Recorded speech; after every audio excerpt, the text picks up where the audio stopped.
recording. Okay, mag-waiting na lang tayo habang tayo naghihintay. Tayo ay hello, good evening.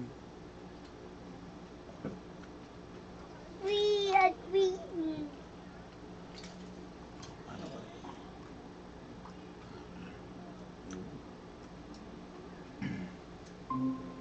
Let's go. Hello, good evening po.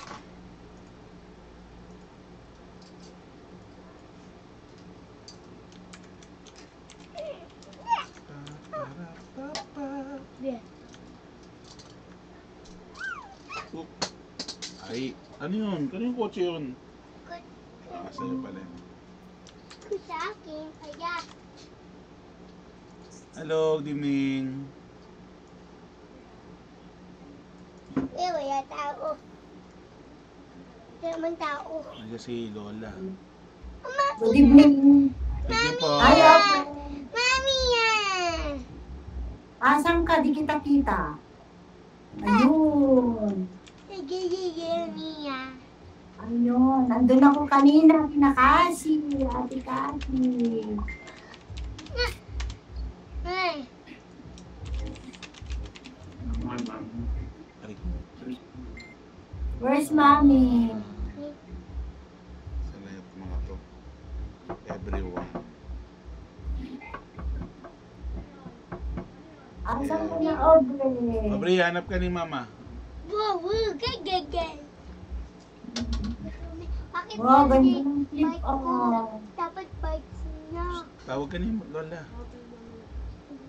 Ganda ng clip mo, Kausapin mo si Lola habang naghihintay tayo. Uy, si Yayay. Kita-kita. Uy, si Yayay. Kita-kita. Ayun na, dito na ako. Ay, lumabo na. Ayun. Ayun na, ayun ang totoo. Ayun, masarap. Nasa bintana ka. Oo, para sa bintana. Magaling na yung chan mo, Rachel. Pagaling pa lang na, mamakati lang, nagbabala. Fish. Hala, ano yan? Naging ano ka na, Si Eri Ano pa, nangyari dyan? Ho, ho, Naging ho. wizard. Ano nangyari dito? Wait lang. may parang Ano to? yung matanda sa Harry Potter. Ho, ho, ho. Harry Potter ba to? Oo. Tan- Paano Yung ganito? lolo. Yung lolo. Punta ka dun sa may apps. May apps. Ano, wala. Oo ba? Ayun, ano? Ayun, Ayun na, wala na. Sige po, wait lang po natin yung iba bago po tayo mag-start. Saan ang iba? Wala na si Aubrey. Ano po kasi, pinakita yung ano nagubad naka-record ako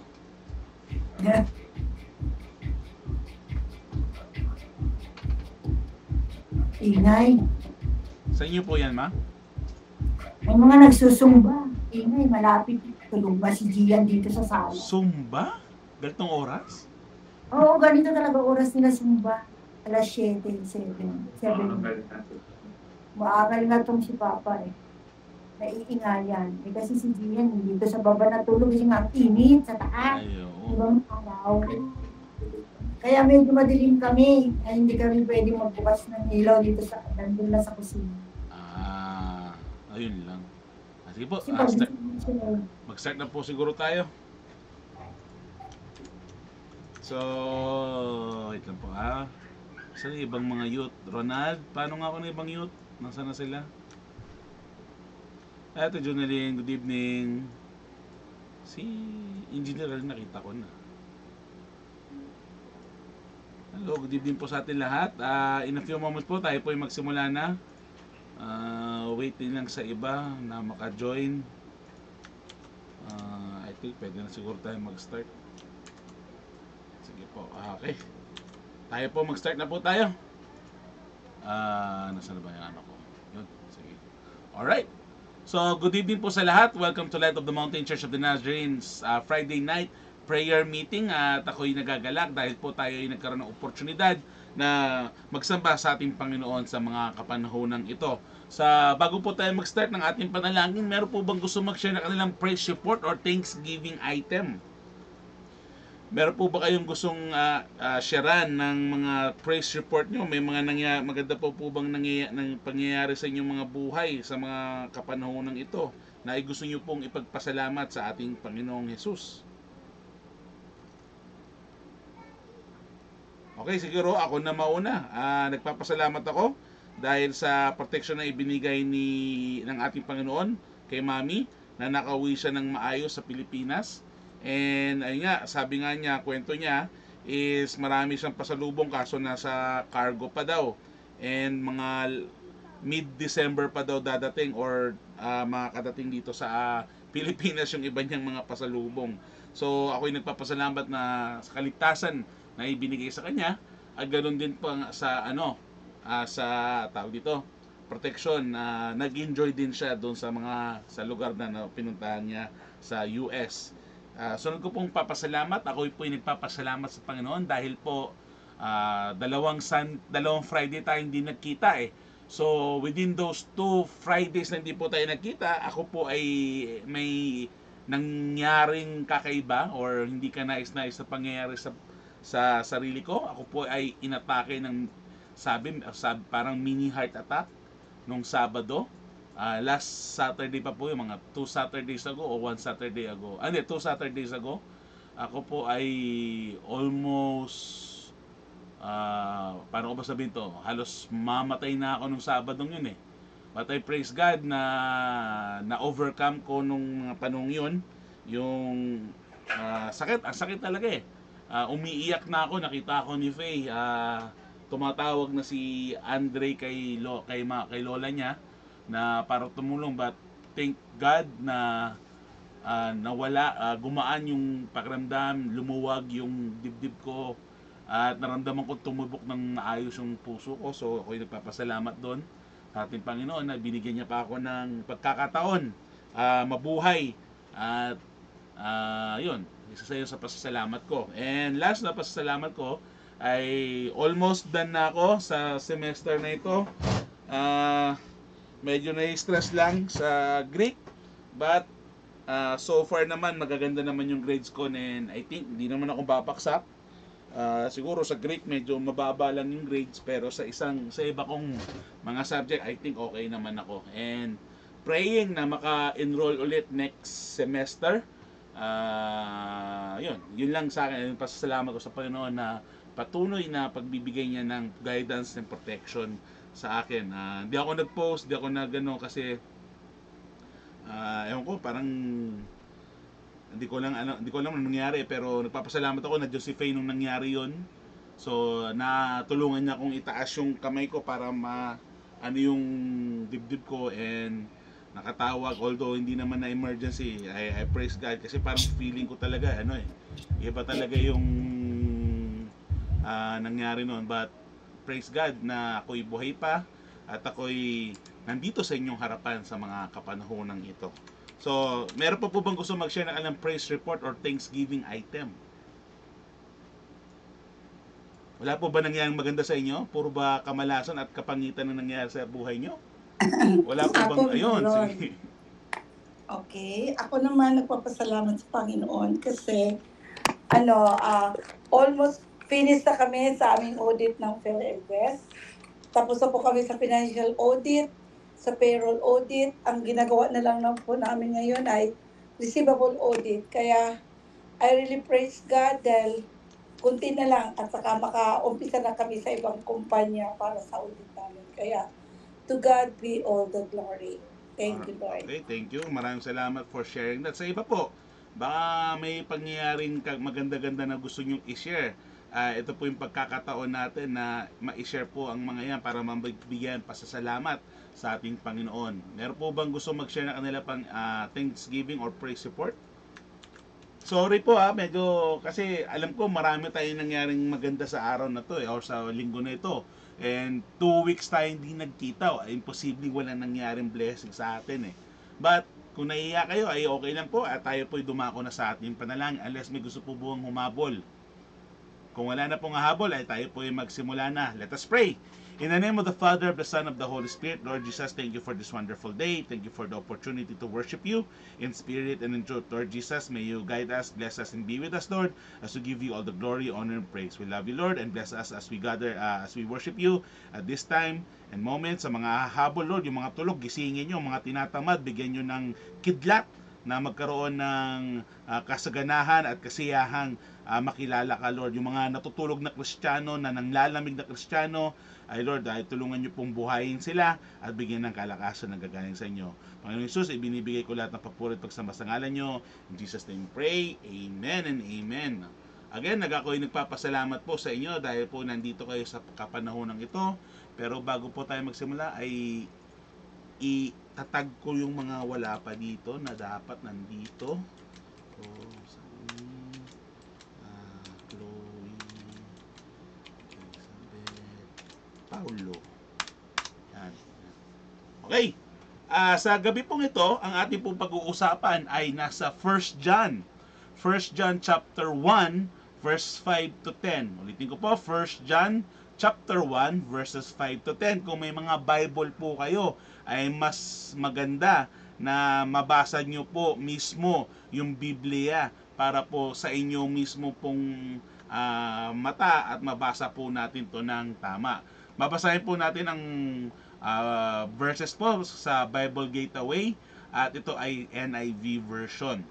So, ang title po nito is Light and Darkness, Sin and Forgiveness. Sa Bible po to Basahin po natin verses 5 to 10.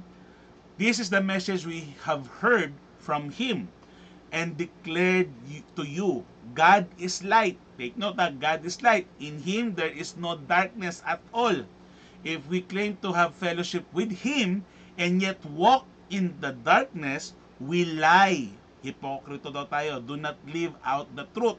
But if we walk in the light, as He is in the light, we have fellowship with one another, and the blood of Jesus, His Son, purifies us from all sin. All sin po yon. Personal and inherited sin. Verse 8, if we claim to be without sin, we deceive ourselves, and the truth is not in us. If we confess our sin, He is faithful and just and will forgive us our sin and purify us from all unrighteousness. If we claim we have not sinned, we make Him out to be liar, and His word is not in us. That is the word of the Lord. Thanks be to God. So, dyan po tayo. Yan po ang ating pagbubulay-bulayan sa kagabihang ito. So, ano po ba maiintindihan natin sa binasa natin sa 1 John chapter 1 verse 5 to 10, which is light and darkness and sin and forgiveness. Meron po akong ibibigay sa inyo na 4 points, tapos magbibigay ako ng acronym, okay? So yun naman lagi natin ginagawa So bigyan ko po kayo ng first point. Sabi nga dito in 1 John chapter 5 verse 10, offers important teaching on the nature of God.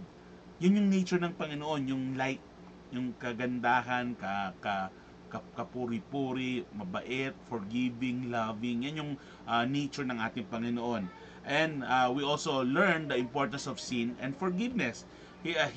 So yun po yung ano natin doon. So first point po natin is God is light. Mababasa naman natin na sinabi naman dito sa chapter 1 verse, nasaan na ba yun? Verse 5. Nandito, this is the message we have heard from Him and declares to you, God is light. So, mismong Bible po sinasabi that God is light. So, this is the message we have heard from Him and declares to you, God is light. In Him there is no darkness at all. So, dahil po, kung papansinin nyo, na kung ang ilaw po ay nandito, napakalakas ng ilaw, at napakalaki ng ilaw, is mawawala po yung anino natin o yung darkness na meron. Napansin niyo na po ba pag naglalakad kayo sa labas, tapos tutok na tutok yung araw sa'yo, di ba hindi mo makikita yung shadow mo dahil sa sobrang liwanag na nandoon.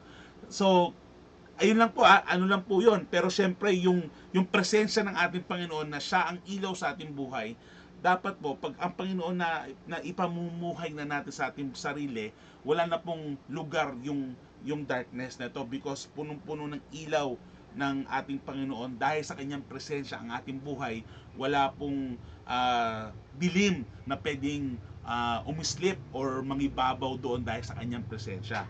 So the lesson is, God is perfectly holy, pure and righteous, 'di ba? No, sa atin tayo mga tao kasi is tayo as unrighteous tayo. We were good, we were perfect, but because of sin, the introduction of sin, tayo po ay nag-fall short for the glory of God. Nangyari po to sa Garden of Eden. But God is a just God, God is a perfect God, God is a holy God, God is a pure God, God is a righteous God, at hindi po pwedeng humalo sa presensya ng Panginoon ang hindi ka nais-nais o karumal-dumal or kadumi-dumi. Diba?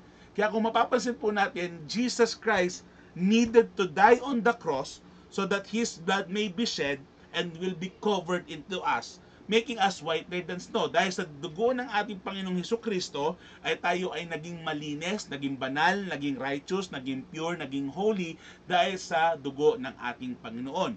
Making us right with God, making us magkaroon ng redemption dahil doon at nagkaroon tayo ng reconnection sa ating Panginoon. Always remember that God is holy. At hindi siya pwedeng makahalo sa sin. Sa iyo, hindi tayo pwede sa kanyang lumapit. Kaya nga nandyan si Jesus Christ so that He may bear that sin to die on the cross and His blood will be shed so that we may be cleansed by the blood of Christ. So, His nature is completely good with no hint of evil or sin. Yan ang ating Panginoon because He is a just God. As believers, tayo po, we are called to walk in His light, reflecting His characters in our lives. Naalala po ba natin na yung kanta na Thy word is a lamp unto my feet and a light unto my path. Isa po yung sa napakagandang kanta na dapat natin inaalam ang ibig sabihin na ang ating Panginoon ay ilaw, diba? Thy word is the lamp unto my feet and a light unto my path. Yung ating salita ng Panginoon is ilaw natin at sa ating paglalakad sa bundok ito ay magiging gabay natin. Nakakalimutan kasi natin na pag tayo ay nagkaroon ng problema, sinasarili natin yung aksyon. Nakalimutan natin na umasa at ibigay ito sa ating Panginoong Jesus. Point number 1 yun, God is light. Kung nagtitake down kayo ng notes, point number 1, God is light. Next, point number 2 is fellowship with God requires walking in the light. Kung gusto mo magkaroon ng relasyon sa Panginoon, kailangan mong lumakad sa kanyang daanan, which is walking in the light. Naalala niyo kanta na walk, walk, walk, walk in the light. Walk, walk, walk, walk in the light. Walk, walk, walk, walk in the light. Walking in the light of God. It's a great thing to serve the Lord. Ano, naalala natin ba? Sunday school songs yun And if you want to have a relationship, may requirement si Lord Dapat is naglalakad ka sa kanyang presensya within the light. Makikita natin to sa 1 John chapter 1 verse 6 to 7. If we claim to have fellowship with Him, yet we walk in darkness, yan yung nasa Bible we lie and do not live out the truth. Sabihin na nasa kasinungalingan tayo. Sasabihin natin na Kristiyano tayo, pero lahat ng ginagawa natin ay kasulungat sa kagustuhan ng Panginoon. Ano ba yung sinasabi ko? Sasabihin mo Kristiyano ka. Sasabihin mo that you love God. Sasabihin mo na I worship the Lord. Magpapakita ka na busy ka sa ministry, busy ka sa gawain ng Diyos, pero you don't read your Bible, you don't pray, you don't give your tithes and offering, you don't, as in, wala kang relasyon. Hipokrito po tawag doon mga kapatid. Sorry to tell, bato-bato sa langit, ang tamaan wag magalit. We are hypocrites We say that we love the Lord, but we don't read our Bible, we don't pray, we don't give our tithes and offering. Pero pinapakita mo, Pastor, busy naman ako sa ministry. Yes, it is good, but it is just the icing of the cake. Hindi pwede yun yung cake.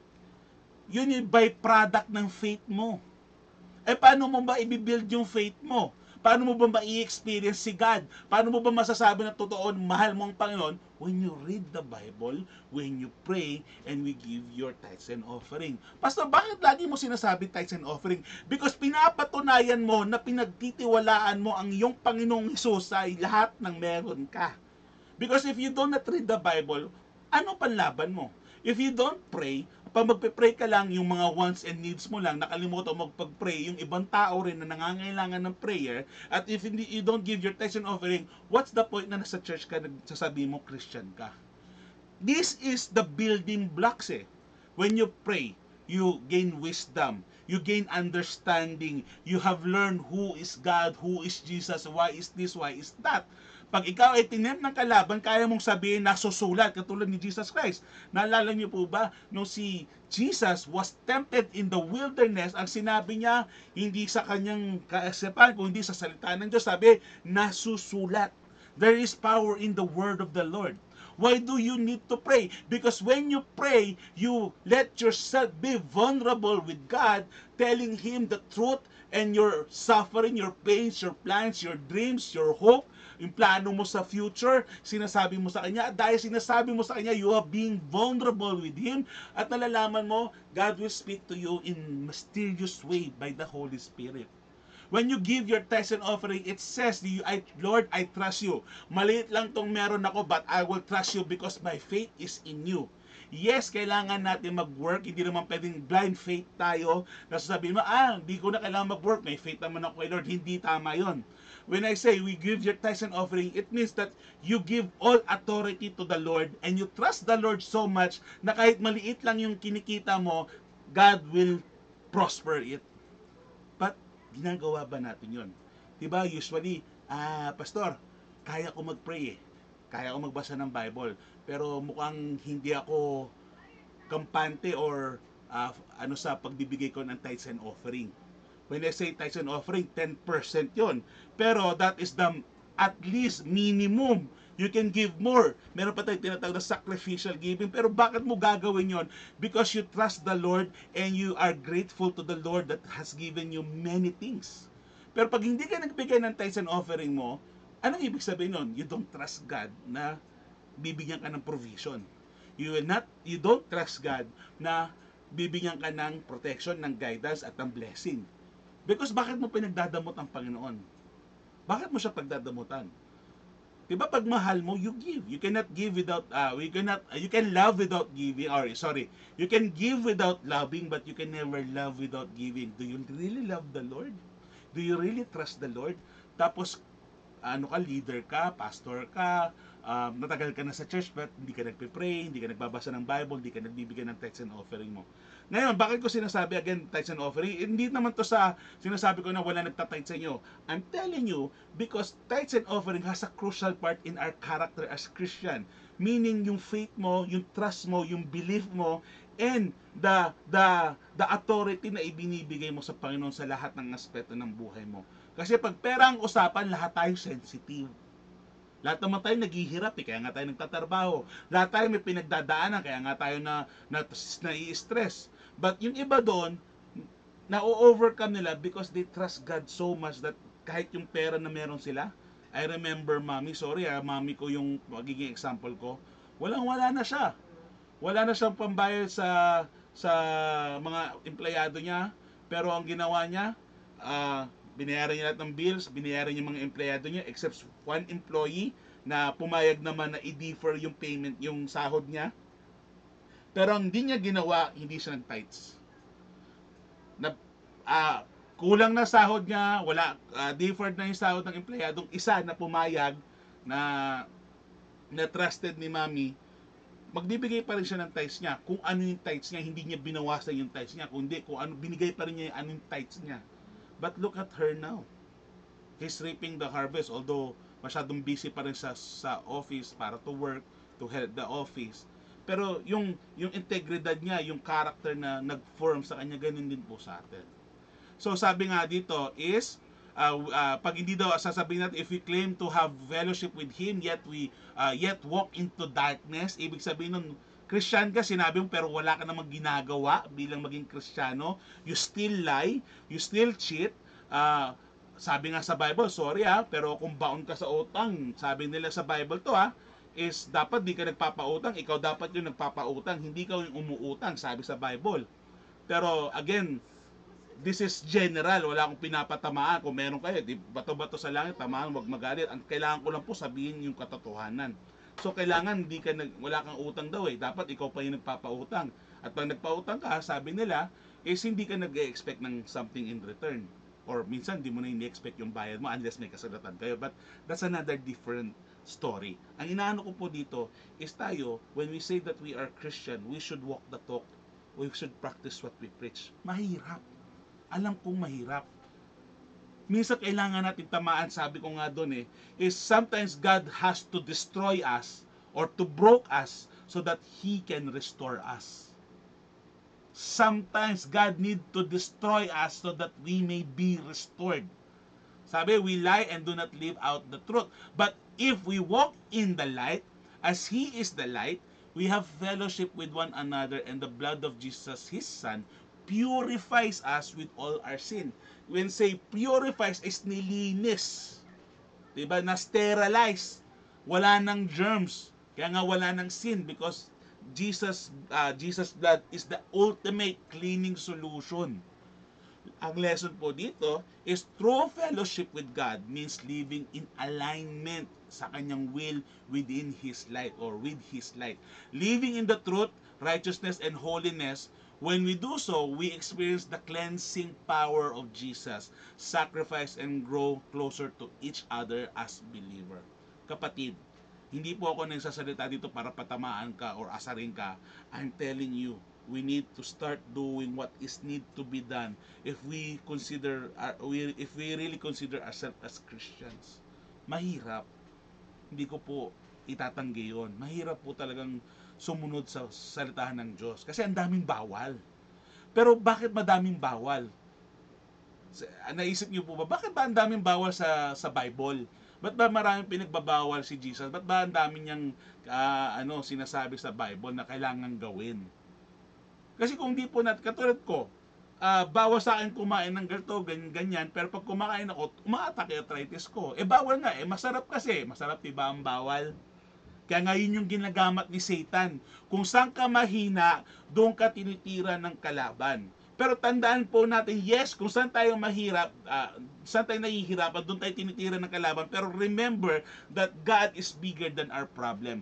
God is wider than the ocean. God is taller than the mountain. God is wider than the universe. So bakit ka magpapa-apekto? Pastor, ang hirap. Yes, I know. I experienced that myself. Kaya nga kailangan natin ng mga tao na makakatulong din sa atin. Siyempre hindi naman natin kailangan labanan 'to mag-isa. We have people, we have your pastor, we have your family, we have your husband, we have your children, we have your leaders. Kaya nga po ang simbahan, hindi lang po to simbahan as Sunday. Ang simbahan po 24/7 yan.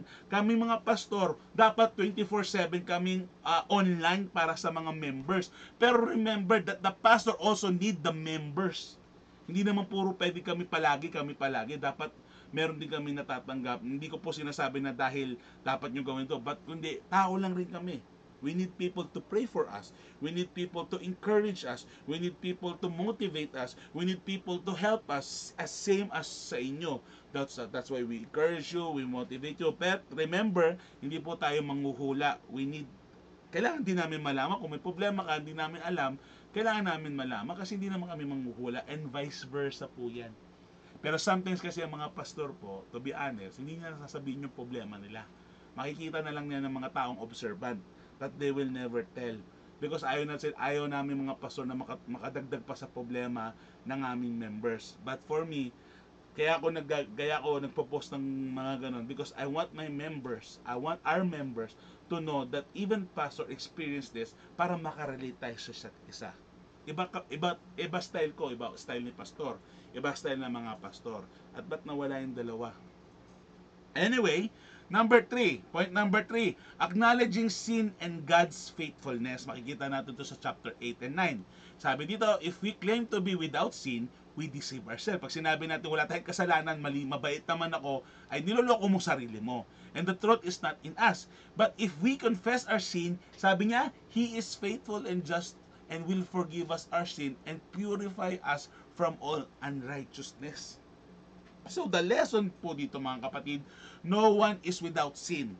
Pag may nagsabi sa'yo, ay wala akong kasalanan, mabait akong tao, kasinungalingan po yun. Huwag ka maniniwala doon. Kasi lahat po tayo nagkasala. Pero syempre, depende sa konteksto kung anong pinag-uusapan nyo. Kunyari, sino ba pumatay dito? Sino ba nagnakaw nito? Eh, kung hindi naman ikaw, pwede mo sabihin. Pero, this is general, hindi naman sa ano, pero this is general. Pag may nagsabi sa'yo na mabait na tao ako, hindi po totoo yun. Kasi, no one is really, di ba? Wala naman talagang mabait na tao on their own. Kailangan natin ng ating Panginoong Hesus para tayo ay maging mabait. Ang tawag doon in English is good. Makikita po natin yan sa creation. Di ba? Naalala niyo yung creation of the world? Yung 6 days of creation. It is good. Made man in His image and He saw it. It was good. May, diba, naalala nyo yun? Yun po tayo eh. But again, we were corrupted by sin. So the lesson is, no one is without sin. Lahat po tayo makasalanan. So wala pong pwede magmataas sa atin. Lahat po tayo, even your pastor, mga priest, makasalanan din kami. Again, tao lang rin kami. Pero the difference is, alam namin yung dapat namin gawin kaagad. Pero syempre, dahil alam namin yon, ito rin po yung itinuturo namin sa members para maging alam din nila ang gagawin nila pag na-experience na yun. Again, paano yun? Either by Bible study, prayer meeting, Sunday school, and yung worship service. Doon na, unless magsasabi ka, Pastor, kailangan ko ng tulong, doon natin makukuha yung mga lesson na ito. So, God is faithful to forgive us. He not only forgive us, but purifies us to be renewed our relationship with Him, cleansing us from the inside and out. Last point is avoiding self-deception. Huwag mo nanlilangin yung sarili mo. Huwag ka maging, tawag dito, narcissist. Kasi marami pong mga Kristiyano, narcissist. Di na bumalik yung dalawa. Sino ba yung dalawang yun? Anyway, marami mga Christian narcissist. Marami mga self-righteous na tao. Again, the church is not a museum of believers. It is a hospital for sinners. Lahat po tayo dyan makakasalanan. Ang kapal naman ng mukha mo, sabi mo hindi ka makasalanan. Lahat po tayo makasalanan, even me. Ano nyo na po ako, pastor nyo na po ako. Pero aaminin ko, makasalanan pa rin ako. Nagagalit ako, naiinis ako. Minsan gusto kong bugbugin yung ibang tao kasi nakakainis. Minsan yung gusto kong sagasaan sa sobrang inis ko. Pero hindi ko ginagawa. Pero sa isip ko, ginawa ko na. Ang sabi sa Bible, kung naisip mo na yon, ginawa mo na rin yon. So, nagkasala na rin ako. So, marami pa po yan. Hindi lang naman po, even leaders of pastors, even DS, GS, nagkakasala. Kasi tao pa nga yan. But hindi po yun magiging reason natin, nagkasala ako kasi tao lang rin ako. Hindi po yun pwede maging reason. You don't justify that na gagawa ka ng kasalanan. Again, we have to be humble. If you want to grow, if you want to overcome these hurdles, this limitation, you have to be humble and repent. Because without humility and repentance, wala pong magbabago sa'yo. Paulit-ulit lang yung cycle ng niloloko mo yung sarili mo. You want to go out of this pit, this pitfall, this suffering, this trials, you have to be humble first. Then, magkaroon ka ng repentance. At pag nagkaroon ka ng repentance, yung action mo, dapat may ginagawa ka, hindi naman puro salita ka lang. Action speaks louder than words, sabi nga naman, diba? So, avoid self-deception, sabi nga sa 1 John chapter 1 verse 10, if we claim we have not sinned, we make him out to be liar and his word is not in us. So, ang lesson po nun is denying our sinfulness is a serious mistake. Pag sinabi mo wala kasalanan or mabait ako, wala akong ginagawang mali, that is a serious nawala mistake. It is not only deceive us but also dishonor God's truth. So niloloko mo si God, niloloko mo na yung sarili mo, niloloko mo na ibang tao, niloloko mo pa si Lord sa pagsasabi mo na hindi ka makasalanan. Acknowledging our sin is the key to experiencing the grace and transformation that God offers through Jesus Christ. Again, yung humility. You have to accept na makasalanan ka, na may mali ka, then you be humble. So again, first step is acceptance. Second step is yung humility. Siyempre, once you accept it, you humble yourself. Then, yung repentance. Then, yung action na igagawin mo para maging tama yon sa pamamagitan ng ating Panginoong Hesus. So, acknowledging our sin is the experience in the grand transformation that God's offered through Jesus. So, ang passage po nito teaches us that God is holy And to have true fellowship true fellowship with Him, we must live in the light of His truth. When we sin, God is faithful to forgive us when we confess our wrong, our sins. Denying our sinfulness only separate us more from the truth, from God's grace. Kasi pag hindi natin inamin talaga na makasalanan tayo, nagkakaroon po ng deception, or when we deny that we are wrong, again, pumapasok po dito yung Christian narcissism and yung pagiging self-righteous. Now, this encourages us to walk humbly before God, acknowledge our failures, and embrace His forgiveness, living out His light in our daily lives. So, papasok po tayo dito sa acronym. So, the word is, kung nagtitake down kayo ng notes, the word is light. Ano nyo po? Light. L means, nasaan na yung iba? Ba't parang tatlo nawala? Light is, live in the light. God is the light. In Him there is no darkness at all. Meaning, live in God's truth, righteousness, and purity. Seek to reflect His holiness in your actions. Hindi lang puro salita, dapat may actions. Now, L yun na. L is live in the light. Now, I is identify sin.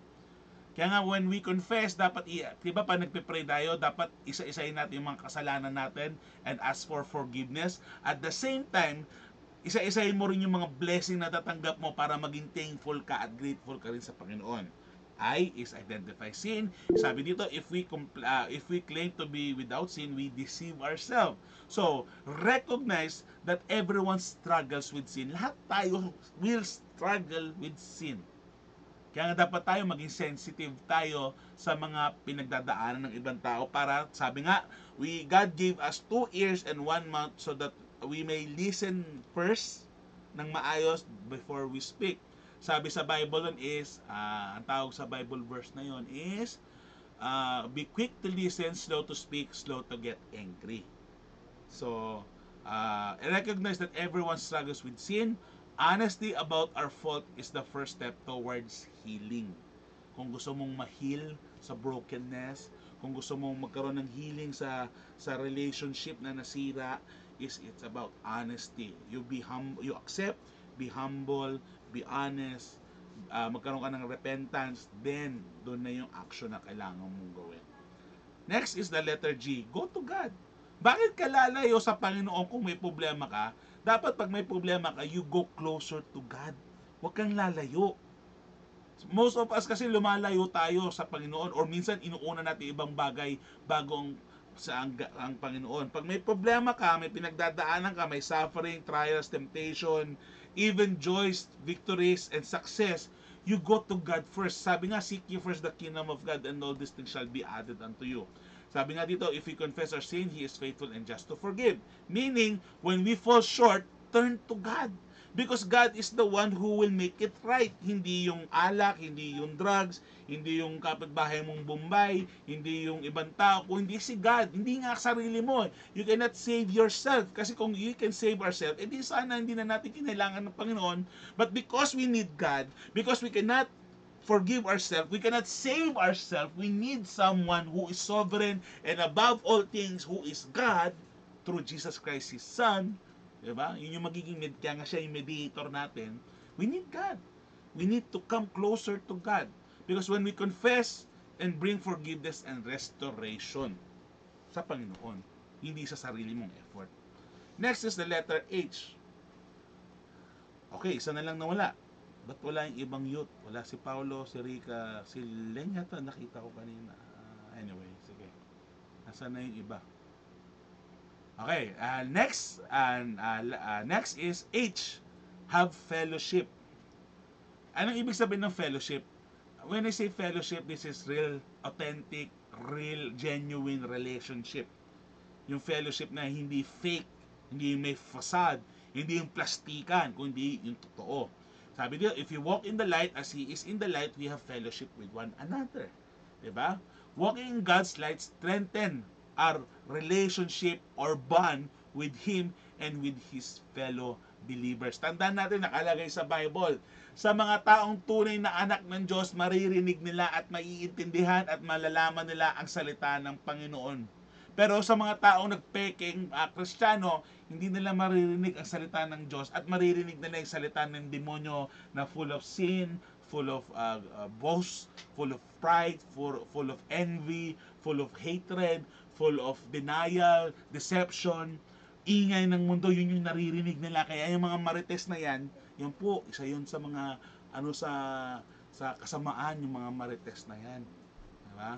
Kung ikaw yung magmamarites, imarites mo yung salita ng Diyos. So, diba? Pangit pa rin pero ginawa mong maganda. Kasi imbis na chismis ng ibang kapitbahay yung sinasabi mo, ang chinichismis mo yung salita ng Diyos. So, negative word, marites, pero positive action because the word of the Lord yung inaano mo. Ano pa rin, pero at least, diba? Medyo okay na. Last but not the least is the letter T. Trust in His forgiveness. Wow! Kasi akala natin dahil sa may ginawa tayong masama is hindi na tayo mapapatawad. But again, you have to accept that you have sinned. You humble yourself. You ask for forgiveness and have repentance. Then do the work na kailangan na gawin. The blood of Jesus, His Son, purifies us from all sin. Hindi niya sinabi for some sin, but all sin. Because God is bigger than the ocean, God is wider than the universe, God is taller than the mountain, God is bigger than the problem, God is bigger than sin. Because God is more powerful than the evil one. Tandaan po natin na si God ay mas malakas kaysa sa Satanas. Si Satanas, talo na yan actually. Hindi nyo ba alam? Talo na si Satan eh. Pero bakit natin hinahayaan yung sin, yung deception, yung envy, na lagi natin naririnig yon. Even myself, sometimes may umatake ko, anxiety ko eh. Sunod yan, dire-diretso yan. May atakin ako ng insomnia ko, then atakin ako ng anxiety ko, then atakin ako ng mga kung ano-ano. So mag-i-emote ako ngayon. Pero as I read about our message this evening, na-realize ko, bakit ko ba pinapakinggan yung boses ng kalaban? Bakit ko ba hinahayaan na i-deceive ako ng kalaban? Diba? Hindi eh. Talo na siya eh. Bakit ako makikinig sa talunan? Diba? Talo na siya eh. Pero dahil alam niyang talo na siya, hinahatak niya lahat ng tao na pwede niyang hatakin para magkasala, para masama niya sa damnation after judgment. Diba? Yun lang yun eh. So kung ikaw ayaw mong masama kay Satan sa damnation na yan, paglang araw, you have to walk the talk. You have to practice what you preach. Kailangan, magbasa ka na ng Bible, requirements to eh. Kasi hindi mo maintindihan kung sino si Lord kung hindi mo binabasa kung sino siya eh. Diba? Common sense na lang yun eh. Actually, it's easy to read the Bible, pero bakit tayo nagkakaroon ng wala akong oras, pastor? Busy ako, pastor. Pauwi pa lang ako, pastor. Di pa po ako nakakaluto sa bahay, pastor. Oh, wow. Again, seek God first. Kahit naman di sa akin, kahit sa ibang church ka, as long as you grow, go. Kahit hindi sa Light of the Mountain. Kung di ka nag-grow sa church, then go. Kung saan ka mag-grow, go. Kasi ang importante lang naman dito is for you to grow. Your faith in God, your trust in God. Kung di ka nag-grow sa church, then go. Find another church that you may grow. Kasi hindi naman membership ang importante dito eh. Kalokohan lang yan eh. Dapat nga hindi tayo nag-aaway-aaway sa membership eh. Dapat nga masaya tayo kung lumipat siya, nag-grow siya doon, mas masaya tayo. Kasi doon siya nararapat, doon siya dapat. 'Diba? Pero hindi eh.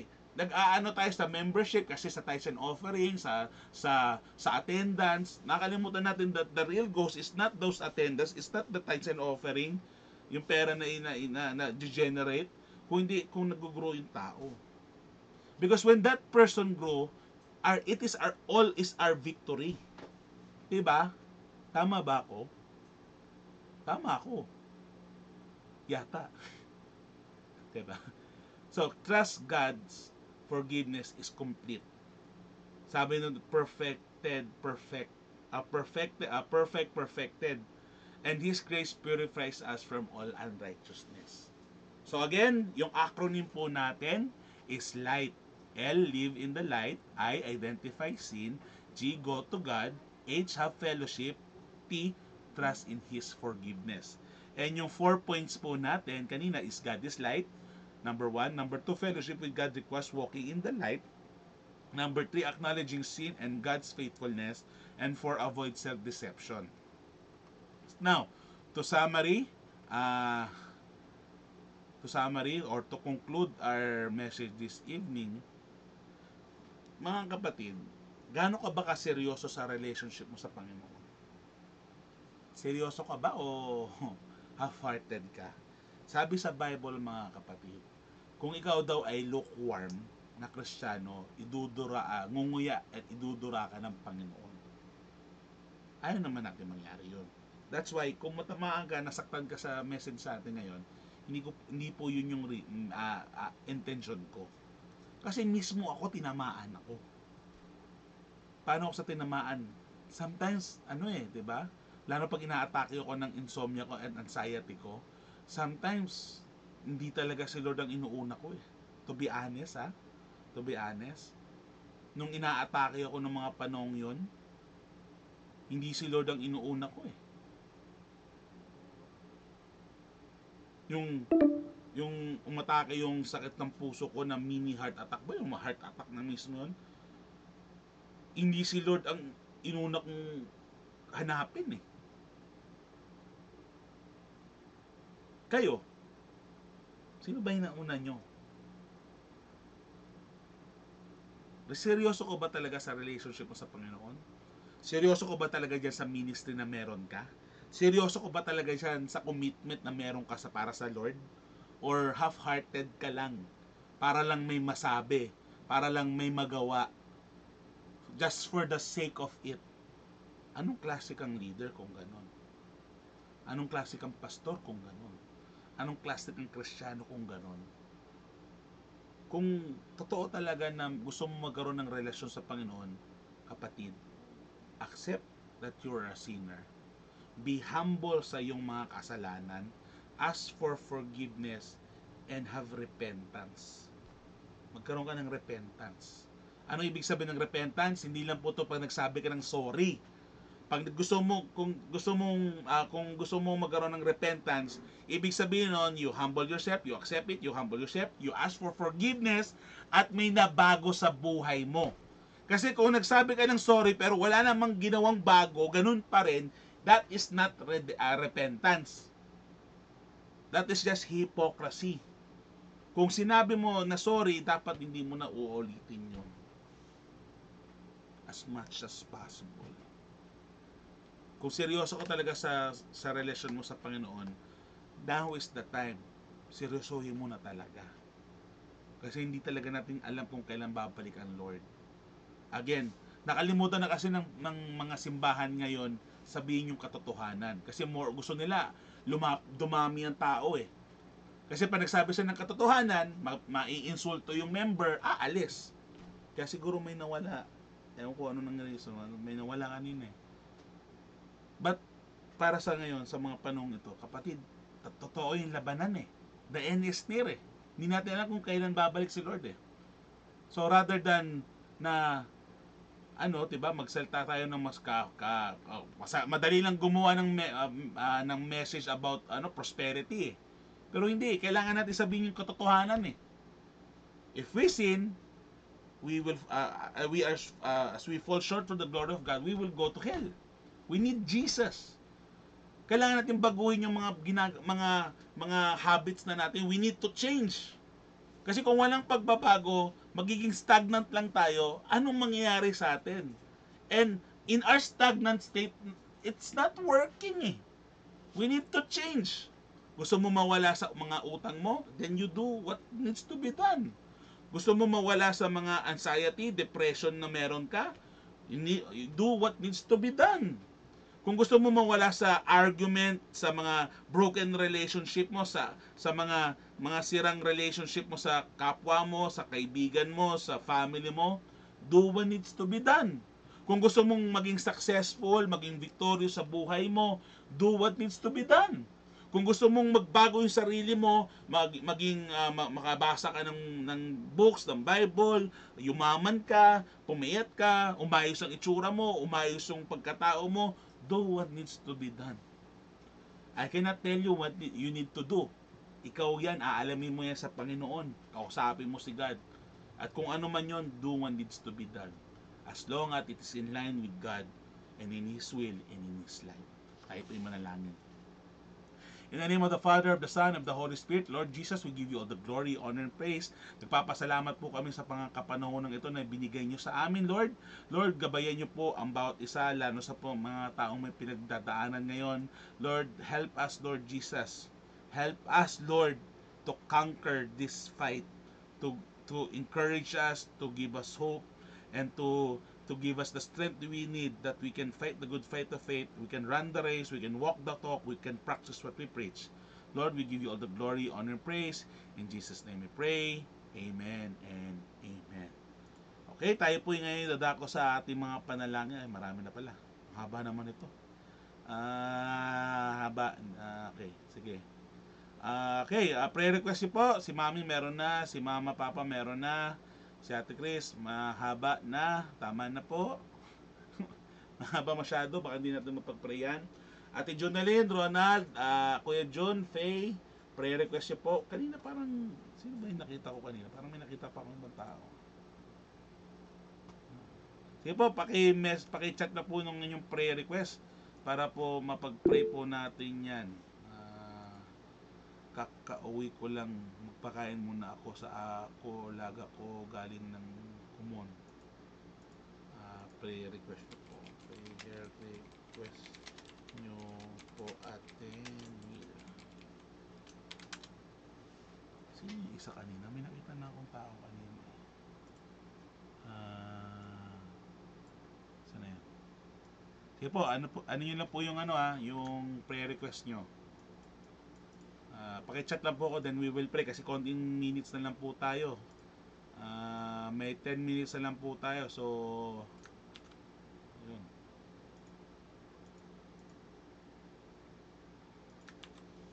Parang may nakita ko kanina. Anyway. Okay, prayer request po, prayer request. Kuya John, please continue to pray for Patrick. Yes, kay Ronald, guidance, good health, financial. Okay, sino pa ba wala? Si Faye at si Ate Jonalyn, wala pa. Prayer request. Sige, tayo po ay manalangin. Habang yun lang po yan kasi 9 minutes na lang po tayo. Pagpasensya nyo po kasi 15 minutes tayo waiting kanina since nag-start ang ating 55 minutes lang ang so 30 minutes. So nasa 25 minutes or 20 minutes lang yung message natin. Mas tatagalan tayo sa waiting time and okay. Okay, tayo po yung manalangin. Ako po yung samahan nyo sa ating panalangin. Pag-pray po natin ng mga prayer request as we wait for Faye and Ate Junelyn's prayer request. Tayo po yung manalangin sa kapanahonan ito. In the name of the Father, of the Son, of the Holy Spirit, Lord Jesus, we come to you at this time. Lord, guard our heart, guard our mind, bless our family, bless us, Lord Jesus Christ, so that we can walk the talk, run the race, practice what we preach, and be in your presence in the light, Panginoong Yesus. Lord, sa mga panahon ito, may prayer request po si Mama, si Papa, for good health of everyone, daily and financial provision, God's protection to all of us, sustaining grace sa Port Exam ni Faye, the Guzman family, Gian's job, and my mother safe travel to Lawag bukas. Pag-pray nyo po itong mga to, lalo po sa mga immediate na pangangailangan ng mga prayer request na ito, Panginoon Yesus. We also pray for Mommy's prayer request for good health of all. Pray for Brother Ed, complete recovery. Yes po. Sa church Christmas party po, mamumove po ang date, Lord, dahil po board exam ni Faye sa first week of December. So, mamumove po ito. Lord, gabayan niyo po kami kung anong date. Sa audit din po sa FBM group at ganun din po sa iba pa mga audit group na mangyayari. Kay Kuya Jun naman po, we pray for Patrick sa accident na nangyari kanina. Panginoon, gabayan niyo po na walang major na sickness or ano man nangyari, Lord, ay okay lang siya. Walang masyadong serious. Gabayan niyo po ang kanyang check-up for x-ray at gabayan niyo po ang pamilya ni Kuya Jun, si Ate Jane, si Kuya Jun, ang kanyang mga anak, ganun din ang kanyang mga business, Panginoong Yesus. We also pray for Ronald, prayer request, guidance, good health, financial and protection, protection sa family, Panginoong Yesus. Ganun din sa kanyang leadership as the NYI president ng church before siya maging leader sa Zone 5 or kung saan man siya. Ay Lord, tulungan niyo siya na unahin, Panginoong Yesus, ang kanyang unang pamilya, which is the church. Gabayan niyo rin po siya sa kanyang trabaho, Panginoong Yesus. Ganun din sa kanyang financial, Lord, na may He trust you more, Panginoon. We also pray for faith, wisdom, and guidance sa board exam, good weather on that day sa kanyang exam, good health, always healing sa lahat ng may sakit, daily provision, and peace of mind. Tulungan niyo po siya, Lord, na maging CPA this year, December 2024, Panginoon Jesus. We also pray for Ate Juneline's prayer request, breakthrough financially, spiritually, emotionally, and physically, more God wisdom and conviction to do what is good and to be faithful always in sa kanyang faith, family protection, guidance. Thank you sa church and family. To God be all the glory. Lord, gabayan niyo po si Ate Juneline sa kanyang pinagdadaanan. Kung ano man to, Lord, hindi ko alam. But Lord, ipipray ko po siya. Gabayan niyo po siya. Huwag siyang papabayaan na maging maayos lahat ng kailangan maayos at maging i-bless niyo po ang kanyang family, especially sa kanyang mga anak, ganoon din sa kanyang kalusugan, agad sa kanyang asawa, Lord, na makahanap ng trabaho sa abroad. We also pray for sa aming simbahan, Panginoon, Light of the Mountain Church of the Nazarene. Gabayan niyo po ang mga members, leaders, ministries, at lalo sa mga planning session na gaganawin po namin, Panginoon Jesus. Lord, we also pray for sa akin, Lord Jesus, sa aking pag-aaral, sa aming dalawa ni Kuya Jun, Lord, malapit na po may mag-final exam sa December, first week of December. Lord, tulungan niyo po kami sa aming pag-aaral na maging pumasa kami at maging maganda ang grades namin, lalo sa mga requirements na kailangan ipasa, Lord, mga God. We also pray for kay Ate Chris sa kanyang prayer request, long life, financial and daily provision, wisdom and strength sa work, praying for our client na ma-close this year, plan namin ni Pastor, makahanap niyo audit, admin, and bookkeeping staff. Pray for members, taking deeper and deeper each day to walk with the Lord, Sunday service, Sunday school service, remove any financial barriers. Please pray for Faye and Shelo sa kanila for wisdom, peace, and success as they prepare for the CPA board exam on December 6, 7, and 8, 2024. May they have clarity and of mind and confidence on their effort. Simply ask for prayer as we work toward completing the final stage of choir. Ganun din po sa marami pa mong prayer request, Panginoon Jesus. We also pray sa mga kapatiran namin may pinagdadaanan, may sakit. Lord, we ask for healing, guidance, protection, and provision. And lalo sa simbahan namin, Lord, my God, that we as a church, we as a family, may breakthrough throughout all our limitations to serve you more, to give more, and to worship you more as we share the gospel throughout the nation, Lord. Lord, hindi namin kakayanin to kung kami lang. Lord, may kahinaan, marami kaming kahinaan, marami kaming limitations, marami kaming doubts and fears, Lord. But Lord, in your name, in Jesus' mighty name, break it, Lord Jesus, so that we may focus on you and you alone. Lord, we need you, we love you, and we want to be with you in your presence, in your light. Lord, gabayan niyo po kami, Panginoon Jesus, at huwag niyo kami papabayaan. We give you all the glory, honor, and praise. In Jesus' name we pray. Amen and amen. Ako po yung nagagalak. Ako po si Pastor Michael Viva from Light of the Mountain Church of the Nazarene. God bless you po and stay safe. Sa ibang mga wala dito ay sabihan niyo po na sana po makasama naman sila sa susunod. Baka kasi hindi na natin sila, di ba? Hindi natin alam kung kailan eh. At least, as we gather tonight and gather today, we may glorify the Lord Jesus Christ in spirit and in truth. Again, maraming salamat po. Paalala lang po, Sunday po, may Sunday school tayo. Si Kuya Jun po ang mag-lead. Be there po at 9:30. 9:30 po. So, God bless you po and see you this Sunday. Bye-bye po at ingat. Good night. Picture At me. picture daw po, pa-on na lang po ng inyong mga camera. In 3, 2, 1, smile. Okay po, God bless you po. Stay safe at see you on Sunday.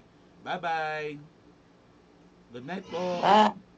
Good night, Good everyone. night po. Bye-bye. Salamat po sa inyong lahat. Thank you. Ingat po kayo lahat. See you this Naked Sunday. ka ba si Pay? Wala po. Nasaan? Nasa taas po. Nag-aaral. Ganun ba? Sige, sige. Bye-bye po. Good night. Good night.